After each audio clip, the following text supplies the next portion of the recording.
좋아요와 구독하기, 알림 설정은 사랑입니다.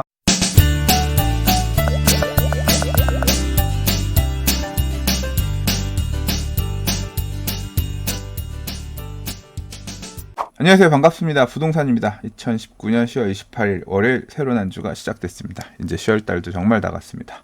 오늘의 부동산 뉴스 읽어보도록 하겠습니다.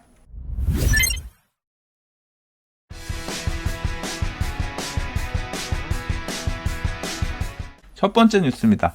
근래 민간택지 분양가 상한제 이슈가 나오면서 한동안 잊혀져 있었던, 근데 사실은 더 큰 파급 효과를 보일 수 있는 게 바로 이 재건축 초과이익 환수 금액인데요. 재건축 초과이익 분담금 관련해서 머니에스에서 쭉 정리를 해가지고 기사를 적어주셨더라고요. 일단 민간택지 분양가 상한제는 분양가 상한제 적용 지역 공고가 나야 그 지역에만 적용되는 거지만, 재건축 초과이익 환수 금액은 이거는 뭐 그런 지역 상관없이 무조건 부과되는 거예요. 재건축 사업이라고 하면 말이죠. 다만 재건축을 통한 개발이익이 조합원당 평균 3천만 원 이상이 될 경우에만 최고 50%를 이렇게 환수하는 그런 제도이기 때문에, 개발이익이 크게 발생하지 않는 재건축 사업 같은 경우는 별로 재건축 초과이익 환수제를 겁낼 이유가 없지요. 자, 이 제도가 2018년에 다시 부활하면서부터 이제 총 16개 조합의 재건축 부담금 예정액을 통보했다라고 하는데, 지금 보시는 이 표가 그 리스트입니다. 가장 금액이 큰 곳은 반포 현대 아파트, 얼마 전에 동부센트랩에서 분양했잖아요. 이곳은 2018년 5월 15일에 예정액 통지했는데 한 110억 정도 됩니다. 조합원 1인당 1억 3,500만 원, 3천 몇백만 원 정도 되는 것 같고요. 그 다음으로 1인당 금액이 큰 곳은 송파구의 문정 136 단독주택 재건축 사업인데, 이건 작년 9월에 통보했는데 약 한 500억 정도 됩니다. 조합원 1인당 6천만 원 조금 넘는 것으로 알고 있어요. 그 외의 사업장들은 소규모 빌라 재건축들 이런 경우들이 많아서, 또는 지방의 재건축 사업장이다 보니까 금액들이 그렇게 크지는 않고요. 저 밑에 보면 광명 철산 8단지 9단지가 2019년 4월 8일 날 재건축 부담액 예정액을 통보했는데, 여기가 한 370억 정도 되는데 대략 부담금 따지면 조합원 1인당 1,800만 원 선 정도 되는 것 같더라고요. 그렇게 금액이 크지는 않지요. 지금 보셨던 부담금은 일종의 예상액들입니다. 그래서 실제로는 나중에 준공 후에 확정 고지되고요. 그때 가서 얼마 진짜 개발 이익이 남았는지 계산을 해서 그때 가서 이제 내게 되는데, 지금 상황으로 봐서는 예상했던 것보다 부동산 가격들 상승분이 더 크기 때문에 지금 이 재건축 부담금을 통지받고 사업 추진한 단지들이 이제 입주하는 시점에 구체적으로 실제 부담금을 납부하라고 통지를 받는 시점부터 굉장히 큰 소요들이 시장에 있을 것으로 예상이 됩니다. 이 재건축 초과이익 부담금은 일반 분양 수입이 없어도 내야 되는 거기 때문에, 이게 계산하는 방식이 그렇습니다. 일반적인 상승보다 더 높은 초과 상승을 누릴 경우에 그 부분을 반영해서 재건축 초과이익 환수 금액을 산정하거든요. 그래서 기사에서 얘기하는 것처럼 실질적으로 분양가 상한제보다 더 큰 타격을 줄 수 있을 거라고 생각합니다. 어떤 지역에 사업이 추진되기 전보다 후에 시세 상승이 더 가파르게 발생한 지역들은 일반 분양 개수 여부하고 상관없이 말이죠. 자, 앞으로 재건축 사업에 있어서 많은 사업장들에 영향을 끼칠 만한 중요한 변수라고 할 수 있습니다. 이 내용은 김수현 전 청와대 정책실장, 이분이 쓰신 책 중에서 부동산 정책의 4가지 원칙을 얘기하는 부분이 있습니다. 근데 이 내용 중에 보면 개발 이익의 철저한 환수, 민간 정비 사업의 개발 이익의 철저한 환수에 대해서 얘기를 하고 있는데요. 큰 밑그림은 이렇습니다. 이렇게 사업성이 좋은, 특히 이런 인기 지역, 좋은 지역에서 하는 재건축 사업에서 개발 이익을 환수해서 개발 이익이 발생하지 않은 지역들, 이런 지역을 개발하거나 도시 재생하는 데 이 비용을 사용해야 된다라고 얘기하고 있는데요. 강남에서 발생한 재건축 사업의 초과 이익을 환수해서 강북의 재개발 또는 수도권의 재개발하는 데 쓴다. 이런 방침 자체가 옳다, 그르다의 판단은 여러분께 맡기도록 하겠습니다. 아무튼 그 책에서 얘기하는 바대로 현재 정부가 추진하고 있다, 밀어붙이고 있다, 그렇게 보여집니다. 다음 기사입니다. 이 뉴스는 좀 심각한 상황인 것 같아서 좀 주의하시라고 말씀을 다시 한번 드려요. 로또 분양의 씨말은 과천 전세란 제목의 기사인데요. 4억 이하 없어요. 3기 신도시를 분양받기 위해서 과천에 어떻게든 전세를 들어가는 수요들이 늘어나고 있다는 얘기예요. 그래서 평균 전세 가격이 6억 2천만 원으로 서울의 4억 4천만 원보다 비싸다라고 하는 건데요. 과천에 집이 별로 없죠. 그러다 보니까 전세 물건들도 별로 없고, 과천 안에서 분양을 받을 만한 가능성을 높이려면 과천 지식정보타운이나 과천의 재건축 아파트 분양받기 위해서는 과천에 주민등록이 되어 있는 것이 일종의 프리미엄이 되는 거예요. 단순히 그냥 바로 주소 전입했다고 되는 게 아니라 일정 시간 거주를 갖춰야 요건이 되는 거기 때문에 지금이라도 들어가자라고 들어가는 수요들이 계속 나오고 있고, 언론에서도 계속 이 이야기를 하고, 저도 유튜브에서 이 이야기를 하니까 자꾸 계속 이런 숫자들이 더 늘어나고 있는 그런 상황인 것 같아요. 기사 내용을 좀 읽어볼게요. 새 아파트 분양받으려고 오는 손님이 워낙 많다 보니까 현재 4억 원 이하 전세는 씨가 말랐어요. 전세 구하려면 최소 5억 원에서 5억 5천만 원까지 봐야 된다. 이 중개업자 얘기고요. 전세 물건이 워낙 없어서 집주인이 보증금 호가를 올리는 상황이다. 한국감정원에 따르면 지난달 경기 과천시 평균 전세 가격이 6억 2,354만 원으로 1년 전 10월 대비 8천만 원 이상 올랐고요. 서울 4억 4천만 원 전셋값과 비교해도 월등히 높다고 합니다. 근데 제가 진짜 심각하다라고 생각했던 거는 한 커뮤니티에서 어떤 글을 보고 나서부터예요. 바로 이 글인데요. 과천에 전세가 거의 없네요. 과천에 매물 보러 갔는데 2군데 이상 볼 수 있다라고 해서 시간 내서 갔더니만 한 군데는 거래가 됐다면서, 한 군데는 부림동 외곽의 끄트머리 빌라였는데 신축이지만 20평형대가 6억. 이게 아파트가 아니에요. 빌라예요, 빌라. 매매가 6억 8천짜리 빌라 전세를 6억을 부르더래요. 이런 상황이고, 부동산에서 얘기하기를 아파트 매물은, 전세 매물은 나오는 족족 사라진다면서 전세 계약하려면 묻지마 계약을 해야 된다라고 합니다. 자, 이렇게 과천으로 전세에 들어가려고 하는 이유는 뭐냐? 과천은 청약 통장이 적어서 지역 거주자에게 우선 공급되는 1순위 해당 지역 청약이 마감된 사례가 드물죠. 그래서 항상 과천거 청약 결과가 오면 지역 1순위에서 미달이 나니까 그 다음에 이제 기타 지역 들어와가지고 마감시키면서 지역 1순위 청약 통장의 가치가 그만큼 높은 거죠. 과천 1순위 청약 통장 가입자는 3만 명 수준으로 서울 362만 명에 비해 극히 적다라고 합니다. 앞으로 나올 공급 물량이 없다라고 하면 굳이 지금 과천에 전세에 들어갈 필요 없겠지만, 과천 지식정보타운도 있고, 그 다음에 3기 신도시, 3기 신도시가 가시화되고 있잖아요. 이거 확실히 분양받으려고 지금 과천으로 이렇게 몰려 들어가면서 과천이 주소지로 되어 있는 20평형대 신축 빌라 전세도 6억 하는 이런 상황이 나오고 있는 거죠. 그런데 좀 주의하셨으면 좋겠는 건, 과천 지식정보타운 물량이나 3기 신도시 물량 자체가 그렇게 많은 편은 아니거든요. 이렇게까지 노력해서 과천에 전세 들어갔는데 나중에 분양은 다 끝나고 나는 정작 당첨되지 않고 전세에 붙어 있었던 프리미엄들 빠지면서 전세 시세까지 빠지면 곤란한 상황 생길 수도 있으니까 내 청약 가점이 승산이 있는지 한번 따져보고 접근하시길 권합니다. 같은 수도권이지만 또는 같은 시지만 부동산 시장이 조금 다르게 움직이는 것들 느끼고 계실 텐데요.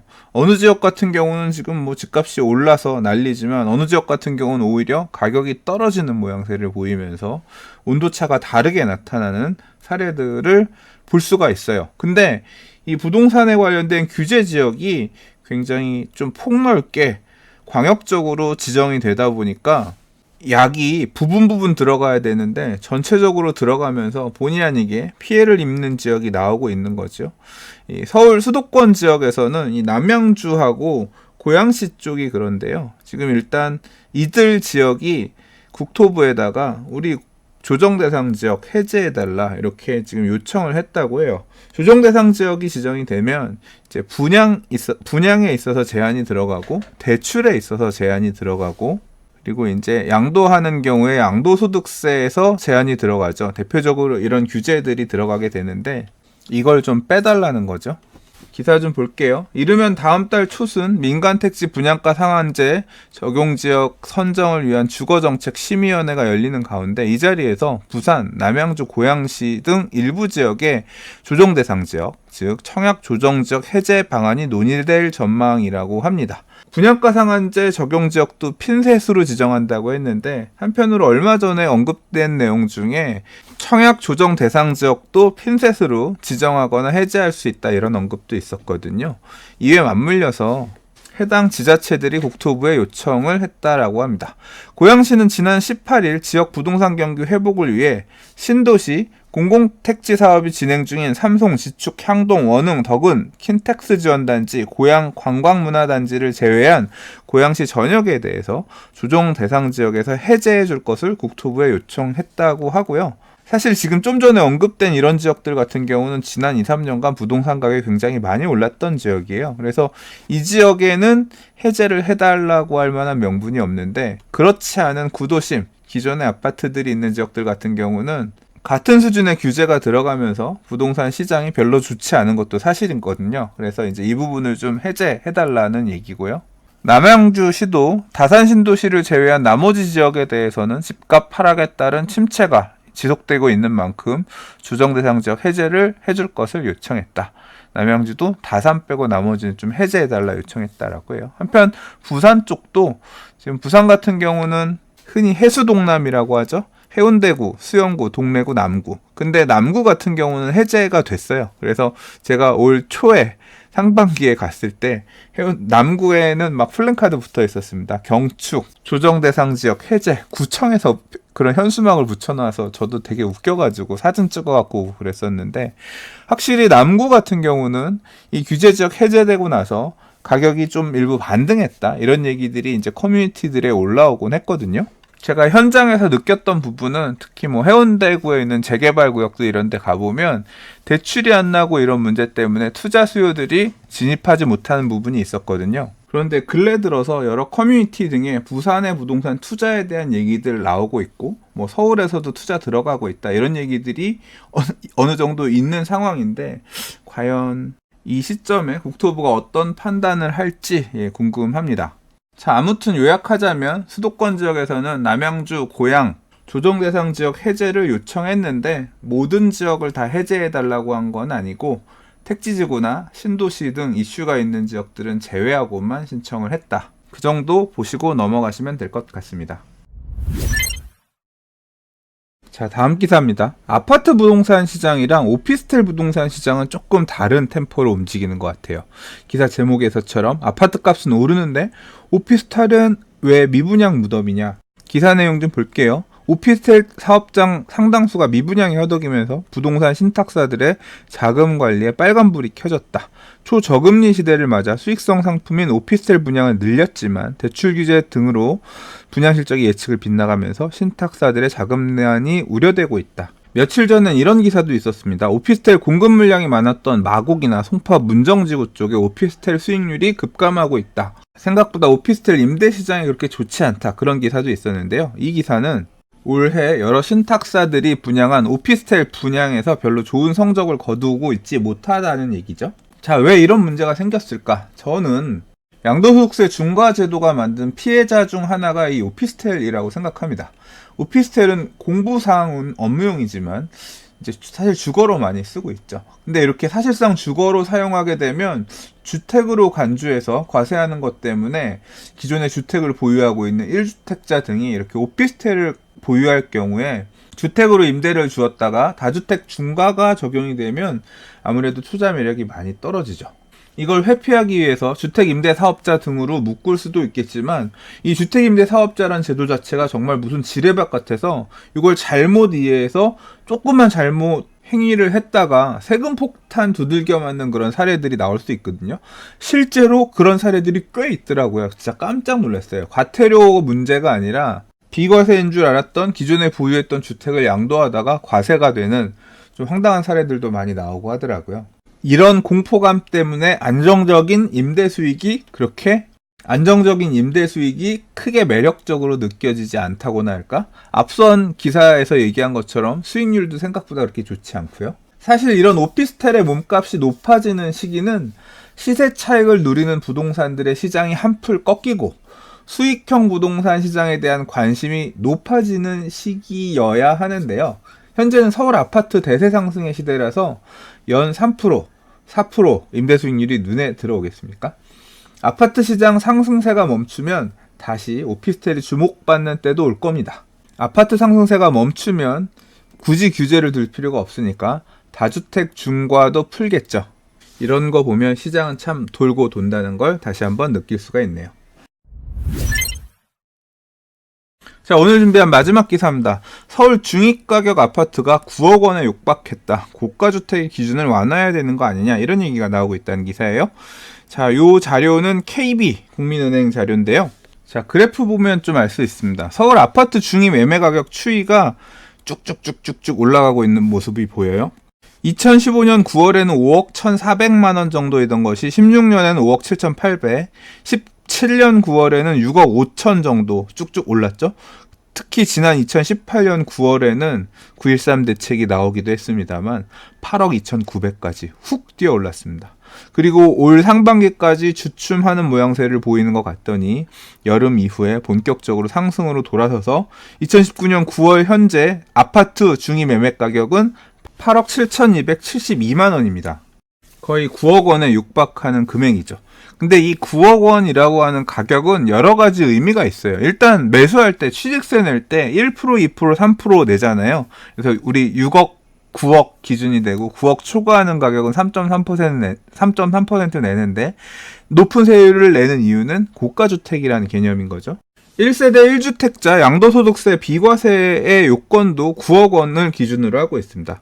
9억 원 정도면 고가주택이니까 비과세가 안 된다. 거래가액이 9억 원을 초과한다면 고가주택이니까 비과세 혜택을 줄 수 없다. 이런 입장인 거죠. 종합부동산세를 계산할 때도 9억 원은 의미가 있는데요. 물론 이 경우는 실거래가가 아니라 공시가격 기준으로 9억 원을 초과하는 주택 같은 경우는 1주택자라고 하더라도 종합부동산세를 내게 되어 있습니다만, 아무튼 세법상 9억 원이라고 하는 금액은 고가주택의 개념으로서 꽤 오랜 기간 자리매김하고 있었습니다. 현행 고가주택의 기준인 실거래가 9억 원 초과는 이명박 정부 출범 직후인 2008년 10월에 마련됐고요. 당시에는 9억으로 고가주택 기준을 상향했음에도 불구하고 비중이 약 10% 남짓에 불과했지만 지금은 서울 아파트 중위 매매 가격이 8억 7천만 원에 달할 정도로 고가주택 기준 범위에 해당한 주택들이 많이 늘어난 만큼 기준 자체를 손질할 필요가 있다는 의견이 있는데요. 저 또한 설득력 있는 주장이라고 생각합니다. 어떤 측면에서 그러냐면요. 지금 굉장히 저금리 시대잖아요. 뭐 앞으로 또 금리가 더 내려갈 것 같은데 금리가 이렇게 내려간 게 단순히 1년, 2년 그런 게 아니라 지금 거의 10년이거든요. 진짜 역사적인 저금리 시대가 계속 이어지고 있는 상황입니다. 이 역사적인 저금리가 돈의 가치를 하락시켜서 다시 지금 지방 부동산 시장에도 투자 유인을 만들어주고 있는 것 같아요. 데이터를 보다 보면 지방 부동산 지금쯤이면 좀 빠져야 될 것 같다는 생각이 드는데도 불구하고 오히려 빠지던 것을 살살 멈추고 살살 하락해서 다시 보합으로 상승 반전으로 움직이게끔 하는 모양새의 주된 원인 중에 하나가 바로 이 저금리가 아닌가 생각하고요. 서울의 부동산 가격, 서울 수도권의 부동산 가격이 더 급격하게 오르는 원인에도 이 저금리라는 게 어느 정도 작용됐다라고 생각합니다. 며칠 전 기사에서도 읽었습니다만 근 10년째 전국의 토지 가격이 계속 올랐다. 이거 기억하시죠? 그리고 서울만의 문제가 아닌 게 대전, 대구 등에서도 지금 고가주택에 해당하는 9억을 초과하는 아파트들이 많이 나타나고 있잖아요. 그렇기 때문에 단순히 이 이슈가 서울만의 이슈는 아니라고 생각하고요. 정리하자면 부동산 가격이 올랐다기보다는 돈의 가치가 그만큼 하락했다라고 보는 게 맞을 것 같습니다. 저 개인적인 생각으로는 고가주택의 개념을 9억 원에서 상향해야 될 필요가 있다고 생각하고요. 뭐 어느 정도 수준이 될지는 조금 논의들이 필요하겠죠. 그리고 돈 가치가 하락한 만큼 양도소득세라든가 소득세에 있어서 세율 구간들 누진제로 적용되잖아요. 구간들 좀 조정할 필요도 있다고 생각하고요. 증세에 맞춰져 있는 많은 부분들을 조금 내려놔야 되지 않겠냐, 그렇게 생각합니다. 오늘 준비한 뉴스는 여기까지입니다. 오늘도 봐주셔서 들어주셔서 감사합니다. 자, 좋아요, 구독하기는 항상 힘이 됩니다. 의견들 댓글 많이 남겨주시고요. 저는 또 다른 부동산 뉴스로 인사드리도록 하겠습니다. 감사합니다. 부동산이었습니다.